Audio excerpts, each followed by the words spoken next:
Welcome back. Next up is race 2, and the top 10 cars in qualifying have been reversed, making a 2:11 front row, and seeing Chris Randall all the way back in 8th. Let's take a look at the full grid. It means that Benji Hetherington is the man on pole position this time. Race 1 spinner Gavin Kirby alongside him. The 2:11 class winner from race 1, Scott Cruikshank, shares row 2 with Chris Headlam. The third row, Connor Finn and Pat McBennett. Row 4 of the grid, this time David Harvey and Chris Randall. And Sean Bicknell and Ben Pitch will share the 5th row. And of course for this race, Sean Bicknell very keen to make amends for the couple of spins that took him out of the lead of race 1. Lower back on the grid, Marcus Burnett there in number 48 on the 12th row could be one to watch. He's ahead of Tony Verrier. Nigel Ayres we saw having a drama in race 1. The rear of the grid, again, Tess Howell and Neil Livesey there. Gary Broadbow on the penultimate row went pretty well in that first race to gain ground. Ahead of him is Russ Treasure, who, fingers crossed, is going to be free of his mechanical maladies this year. As the second 20-minute Lotus on track Elise Trophy race gets underway, the lights go out now, and the best start of all being made, I think, by Gavin Kirby on the run down towards Cots, but that doesn't take into account Sean Bicknell, who goes charging up on the inside against the pit wall and then runs out of room. There wasn't a gap ahead of him, and it means then that it's Chris Headlam who takes over the lead as they go through Cots Corner for the first time. Headlam leads, and then Bedlam behind him, because you've got another 39 Lotuses all trying to be second. Through Beckett's for the first time, on board with Chris Randall. There are dramas at Cots Corner though. One has run wide, and there's another in the middle of the road there, John Lemaster's car, and one parked on the grass as well on the very inside of the circuit.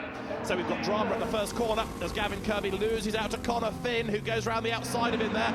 Chris Headlam leading, Finn second, but gets a bit of a wobble on, fights the car through Brooklands for the first time, hangs on to second place. Gavin Kirby third, fourth is Randall, fifth looks like being Sean Bicknell, and on the outside of him, Scott Cruikshank, yes, losing out. In fact, in the 2:11, Scott Cruikshank drops back behind Bicknell, and he's also coming under pressure now from Pat McBennett. Leaders over the line, one lap in the book, 20 minutes of racing, not a set number of laps. The flag goes out the first time the leader crosses the line. Once 20 minutes of racing have elapsed, and as the leader goes through Cops Corner then now for the second time, it is Chris Headlam up front. He's building a lead. You can see the parked cars by the side of the road, and also quite a bit of debris lying on the circuit. Connor Finn runs second, Gavin Kirby in 95 is third, and this is Gavin Kirby's view as they go through Beckett's with Chris Randall going round the outside of him, hops over the curve there does Randall. The race 1 winner trying to be third. Gavin Kirby looks across, studies the Europa, and now can look at the back of it because Randall has gone charging past, and he's about to make a move for second place as well. Look as they come down to the braking area for Brooklands. Randall on the very inside, but Connor Finn slams the door in his face. Gavin Kirby is under pressure now as well because he has got Sean Bicknell in the turbocharged Audi engine Exige S1 right up behind him. Scott Cruikshank is next in the queue, then Pat McBennett, and behind them all, Ben Pitch in the green Elise there going through the shot. He's had a rather subdued start to the race, but we have a safety car. That bunches everybody up. Safety car peels into the pit lane. We're about to get the race back underway, although one or two I think have dozed off a bit because look at the gap that's opened up between 4th and 5th as they come over the line.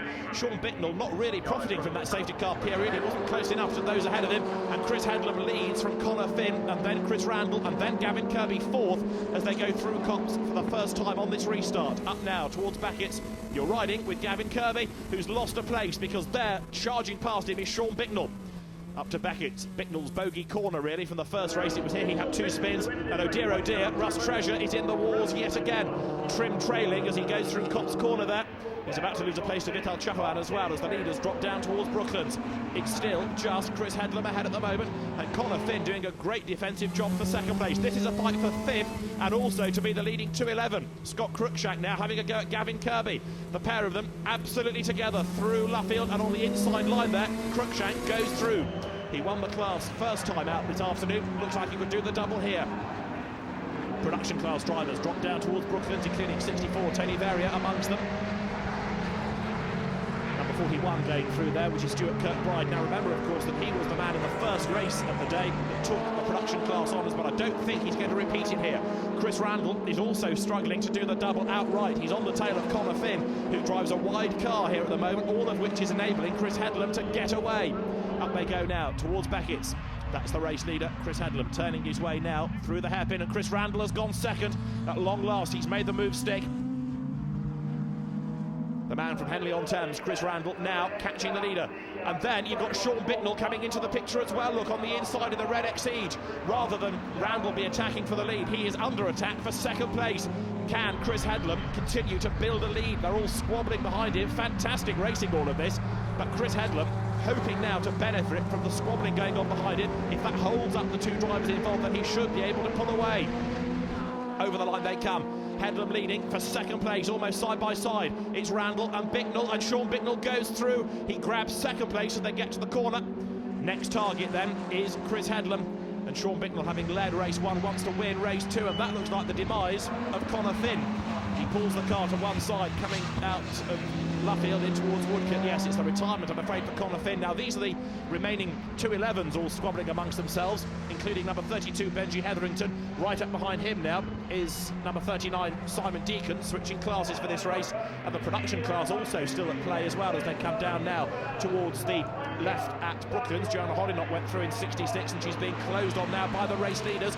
Chris Headlam is still in charge, and we've got 4 of them for the lead now running together. The last of that quartet being the novice driver, Scott Cruikshank. You can see the novice cross on the back of the car, but he doesn't drive like a novice, does he?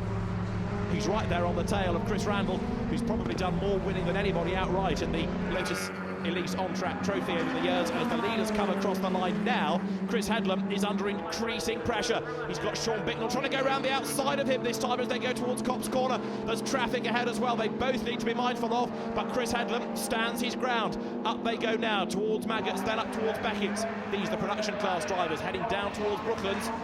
James Knight at the head of that Q car, number 99, the rest all stacked up behind him. But very shortly the race leaders are going to become more and more and more concerned about traffic, and somehow they've got to try to pick their way through. Stuart Kirkbride goes through, keeping Paul Harding at bay. They now sprint their way up towards Woodcote. We've got another one off at Beckett's, which looks like being Tony Verrier. He spins himself out of the way. The two leaders are side by side down towards Brooklands, and Sean Bicknell's red car on the inside makes its move and grabs the lead as well. They're having to sort out traffic as they come to the braking area. Greg Rumble being lapped in 87, but we have a new race leader, and that is Sean Bicknell. Now, whereas in the first race he led and then chucked it away, he's done the hard work early on now to put himself up front. Can he remain in the lead of the race for the duration of 20 minutes more without making a single error? Let's see. He goes across the line, and having hit the front, he's pulling away now, isn't he? In second place, Chris Headlam is just starting to lose touch a little bit. Further battles as they come now out of Luffield. Greg Rumble losing out to some of the traffic. He's also, of course, being passed by the quicker cars, so Silverstone becoming a very busy place at the moment. The national circuit always gives good racing. It's a short lap, and it's a very wide circuit as well, Silverstone, and that really helps the amount of overtaking as the leaders head once more down towards Brooklands through the left-hander, then up towards Luffield. And somebody in trouble. Yes, there's a spinner in the middle of the pack, and that's Ben Pitch. Ben Pitch recovers, carries on, but the man that drove so well to be second in the first race, I'm afraid, has had an indiscretion, and that will cost him time. Leaders coming through Brooklands. Scott Cruikshank goes ahead of Chris Headlam. Headlam has led more laps here, but it rather looks as though he's having to contend now with third place, not even second. They come out of Luffield, but Sean Bicknell is looking very strong up front. Scott Cruikshank has got faster and faster as the weekend has worn on really here, and now he is on the tail of the race leader. Copse Corner for the last time up towards Maggots.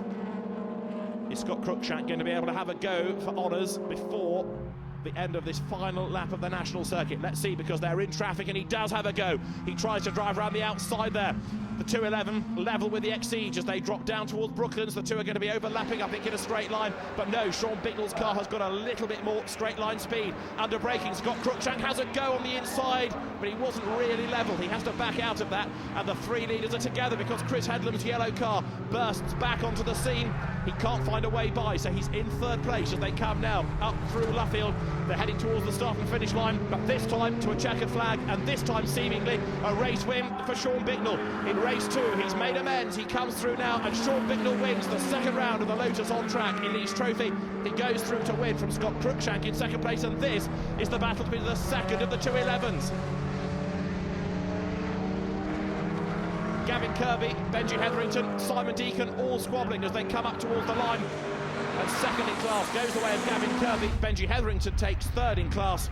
But a delighted Sean Bicknell comes home as the race winner, this time by 0.4 of a second ahead of Scott Cruikshank, with the Chris's Headlam and Randall third and fourth, Ben Pitch fifth, and Gavin Kirby rounding out the top six ahead of Benji Hetherington, second and third, those two of the 211s. Honours in the production class this time to James Knight ahead of Ken Savage and Stuart Kirkbride. It's Cruikshank, Kirby and Hetherington in the 211s, and Sean Bicknell wins the modified class ahead of Chris Headlam and Chris Randall in third.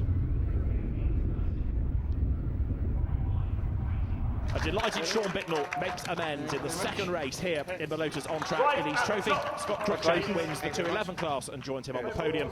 And James Knight, the other class winner, makes his way onto the podium. 3 classes, 2 of those have different winners in the 2 races. And James Knight, you can see, has worked very hard for that class victory. It's only fair, therefore, that we have a word with the production class winner right now.